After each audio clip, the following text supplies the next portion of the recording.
విత్తనాలకు సంబంధించి ఏఎస్పిఎల్ మరియు ఆగ్ సీడ్స్ వారు రీసెంట్‌గా ఆహ్వానం మేరకు వాళ్ళ యొక్క ఆర్&డి సెంటర్‌ని మన రైతు నేస్తం తెలుగు యూట్యూబ్ ఛానల్ విజిట్ చేయడం అనేది జరిగినది. సో, దానికి సంబంధించి రైతు నేస్తం తెలుగు యూట్యూబ్ ఛానల్ రైతులకి ఏ కొత్త విషయాలు చూపించదలుచుకున్నది. దానితో పాటు ఆర్&డి సెంటర్‌కి సంబంధించి రైతులకి ఎటువంటి డౌట్స్ ఉంటాయి, వాటిని ఎలా క్లారిఫికేషన్ చేయాలి అనే దానికి సంబంధించి మనం ఈ ఆర్&డి సెంటర్‌లో తెలుసుకోవడం అనేది జరిగినది. దానితో పాటు ఎక్కువ మంది రైతు సోదరులలో ఒక అపోహ అనేది ఉండడం జరుగుతా ఉంటాది కామన్‌గా. అదేందంటే ఆర్&డి సెంటర్ అంటే అదేదో ఒక ప్రపంచం అన్నట్టు ఆ రేంజ్‌లో హై రేంజ్‌లలో ఎక్కువగా ఊహించుకోవడం అనేది జరుగుతా ఉంటాది.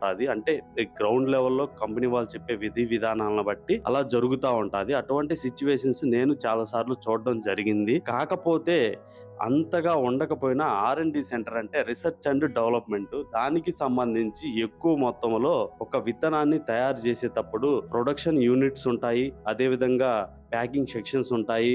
దానితో పాటు ఆర్&డి సెంటర్స్‌లో మేజర్‌గా వచ్చేసరికి వాళ్ళకు వచ్చే విత్తనం యొక్క మొలక శాతం ఏదైతే జీఓటీ ఉంటాదో అది, దానితో పాటు మొక్క యొక్క ఎత్తు, బ్రాంచెస్, దాంతో పాటు కాయ యొక్క క్వాలిటీ, అదేవిధంగా ఫ్లవరింగ్ ఏ స్టేజ్‌లో వస్తున్నది, ఏ స్టేజ్‌లో ఫ్లవరింగ్ డ్రాప్ అవుతున్నది, దానితో పాటు ఎటువంటి కీటకాలు ఆశించే అవకాశాలు ఉన్నాయి, ఎటువంటి వ్యాధుల్ని తట్టుకొని పెరిగే అవకాశాలు ఉన్నాయి, ఇటువంటి వాటిని టెస్ట్ చేసుకోవటం కొరకు ఈ ఆర్&డి సెంటర్స్ అనేది ఉండడం జరుగుతా ఉంటాది.